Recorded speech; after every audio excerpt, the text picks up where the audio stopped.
अस्सलाम वालेकुम एवरीवन, कैसे हैं आप? आई होप आप ठीक होंगे इंशाल्लाह। आज मैं आपके लिए लाई हूँ बिल्कुल न्यू रेसिपी। नरम मुलायम लजीज क्रीमी जायके के साथ ये कबाब आपके दस्तरखान को ख़ास बना देंगे। और ऐसे कबाब सबको हैरान भी करेंगे और खाने वाले बार बार मांगेंगे। चलिए जी, आइए रेसिपी को शुरू करते हैं।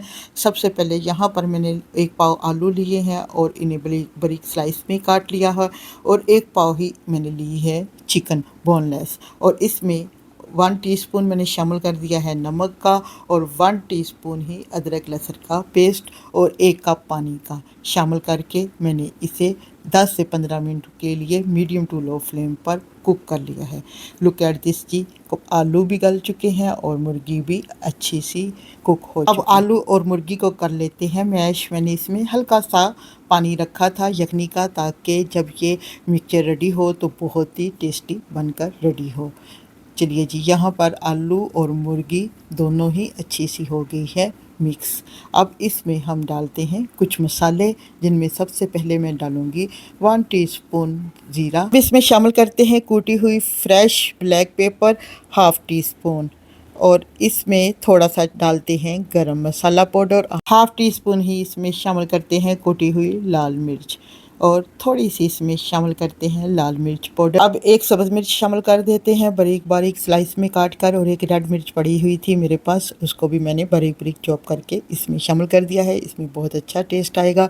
और 1 टीस्पून इसमें शामिल करते हैं सूखा दरदरा सा पिसा हुआ धनिया। इसके जायके को और भी मज़ेदार बनाने के लिए अब इसमें शामिल कर देते हैं सब्ज़ धनिया 2 टेबल स्पून, और इसे मिक्स करते हैं। और एक ख़ास चीज़ जो इस कबाबों को बना देगी और भी मज़ेदार, अब इसमें शामिल करते हैं 1 टेबल स्पून क्रीम का।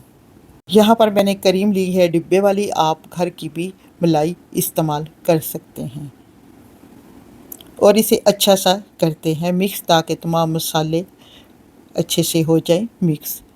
और यहाँ पर नमक भी चेक कर लेते हैं, क्योंकि मैंने नमक ऐड नहीं किया था, नमक मैंने पहले ही ऐड किया था जी। यहाँ पर जी नमक भी बिल्कुल परफेक्ट है और बैटर भी बन के हो गया है रेडी। चलिए फिर आइए सबसे पहले बनाते हैं इस बैटर के कबाब। सबसे पहले जी हाथों को लगा लेते हैं हल्का सा ऑयल, और इसके बाद बैटर लेते हैं और इसको थोड़ा सा हाथों पर करते हैं प्रेस, और इसे मैंने मुस्ततिल शेप में इसकी कबाबों की शेप दी है। आप इसे गोल भी बना सकते हैं। अगेन चेक करें, थोड़ा सा बैटर लिया और इसको हाथों के ऊपर रखा और थोड़ा सा प्रेस किया साइडों से, अच्छा सा सेटमेंट कर लेते हैं। ये देखिए जी, कबाब बनके हो गए हैं रेडी। अब बारी आती है इनको फ्राई करने के लिए। सबसे पहले यहाँ पर हम लेते हैं एक अंडा और उसे तोड़ लेते हैं, और इसे कटोरी में तोड़ने के बाद इसे अच्छा सा करते हैं मिक्स। और साथ ही लेते हैं ये ब्रेड क्रम्ब, ये मेरे घर के बने हुए ब्रेड क्रम्ब्स हैं।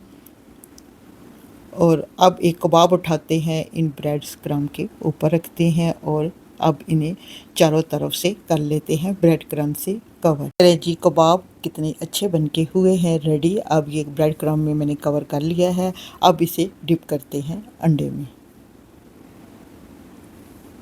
बाज़ लोग पहले अंडा लगाते हैं फिर ब्रेड क्रम्ब में कवर करते हैं। मैंने यहाँ पर सबसे पहले ब्रेड क्रम्ब में कवर किया है, फिर अंडे में डिप किया है। इसी तरीके से मैं तमाम कबाबों को 1 बाय 1 करके पहले ब्रेड क्रम्ब से कवर कर लूँगी। ये देखिए, यहाँ पर ये कबाब बनके हो गए हैं रेडी। अब हम इन्हें करते हैं फ्राई। यहाँ पर चूल्हे की फ्लेम को ऑन कर देते हैं, ऊपर पैन रख देते हैं, और 2 से 3 टेबल स्पून इसमें शामिल करते हैं ऑयल के। जैसे ही ऑयल गर्म होता है, कबाबों को फ्राई करने के लिए फ्राई पैन में डाल देते हैं, ताकि अच्छे से ये कुक हो जाए। एक कबाब उठाते हैं, क्योंकि ब्रेड क्रम्ब मैंने ऑलरेडी पहले ही लगा के रख दिए थे। अब अंडे में डिप करते हैं और फ्राई पैन में डाल देते हैं फ्राई होने के लिए। यहाँ पर जी मैंने सारे कबाब फ्राई करने के लिए डाल दिए हैं, और यहाँ पर जो आंच है वो बिल्कुल मीडियम टू लो है, क्योंकि इसे जितना मीडियम टू लो फ्लेम पर फ्राई करेंगे उतने ही कबाब क्रिस्पी और मज़ेदार बनेंगे। यहाँ पर जी इसको 2 से 3 मिनट हो गए हैं फ्राई होते हुए और देखिए कितना अच्छा सा इन कबाबों का कलर आया है। और अब हम इसकी साइड को कर देते हैं चेंज। इन्हें ज़्यादा से ज़्यादा 5 से 6 मिनट लगेंगे कुक करने के लिए। लुक एट दिस ची, कबाब इज़ रेडी। माशाल्लाह से कितना अच्छा कलर आया है कबाबों का। अब हम वन बाय वन करके एक प्लेट में टिश्यू निकालते हैं और इसके ऊपर डाल देते हैं ताकि जो ऑयल है वो सारा टिश्यू जज़ब कर ले। देखा 5 से 10 मिनट में कितने मज़ेदार यहाँ पर कबाब बन के हो गए हैं रेडी। अब मैं आपको इसकी फ़ाइनल लुक चेक कराती हूँ। इसे मैंने कैसे सर्व किया। मैं हमेशा कबाबों को इसी तरीके से सर्व करती हूँ। सेंटर में कटोरी रखती हूँ, उसमें डाल देते हैं हम केचप। क्रिस्पी बाहर से और अंदर से नरम मुलायम, बच्चों को भी पसंद आएगी और मेहमानों के लिए भी ये बेहतरीन स्नैक्स है। ज़रूर समाइए और कमेंट्स बॉक्स में बताइएगा कैसी लगी ये रेसिपी। और मेरे काइंडली चैनल को कर लें सब्सक्राइब। मिलते हैं नेक्स्ट वीडियो में, तब तक के लिए इजाज़त दें। खुश रहें, खुशियाँ बांटें। Thanks for watching video and अल्लाह हाफिज़। बहुत ही टेस्टी बने हैं, आप भी ट्राई करें।